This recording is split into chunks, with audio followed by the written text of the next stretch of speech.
Well, it's good to be back with you for another brief devotion. I've titled it, Do You Know Him? There was a story I once heard that a man went to the White House and he asked the guard to see the president. The man insisted to the guard that he knew the president very well and would like to talk to him for a few minutes. So the guard asked his name and then called up to the president, and the guard was talking for a minute, and then the guard told the president the man's name. And to his surprise, the president said, I have no clue who this man is. Now, the guard hung up the phone and turned to the man and said, you need to go. The president does not know you. And the man became very angry and said, Listen, I've heard almost every speech he has made. I've watched him almost daily on YouTube and on TV a lot. So I know the president very well. Well, you can imagine that the guard ended up escorting the man off the premises. And Jesus told a similar story. He said, Not everyone who says to me, Lord, Lord, will enter the kingdom of heaven, but the one who does the will of my Father who is in heaven. And on that day, many will say to me, Jesus said, Lord, didn't we prophesy in your name and do all these mighty works in your name? And Jesus said, I'm going to declare to them, I never knew you. So depart from me.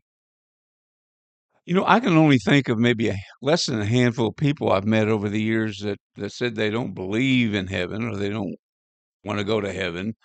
Most everyone believes that when they die, they're going to go to heaven or at least to a better place. And I guess what they mean by a better place is a place that's completely different than the troubles and hardships of this life on earth. And I sometimes wonder, is everyone going to be happy in the kingdom of heaven?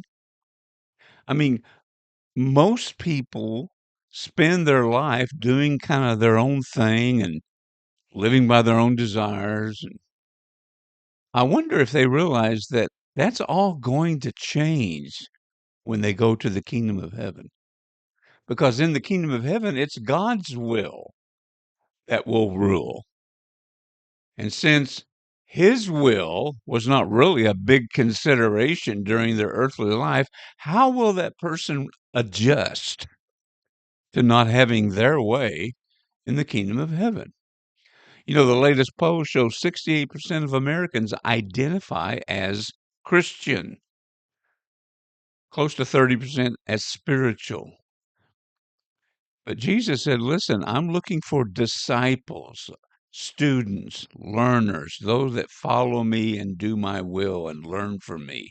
Jesus said, If anyone wants to follow me as my disciple, let him deny himself, take up his cross daily, and then come and follow me. To live like that in following and knowing Jesus sounds like going to the kingdom of heaven would be like this homecoming. We would know Jesus, and Jesus would know us. And maybe this is how it is concerning Christianity. There are a lot of people who know a lot about Jesus, but only a few know him. I think the worst four words that a person could ever hear is from Jesus when he says, I never knew you. Something to think about, dear friends. Until next time, may the Lord bless.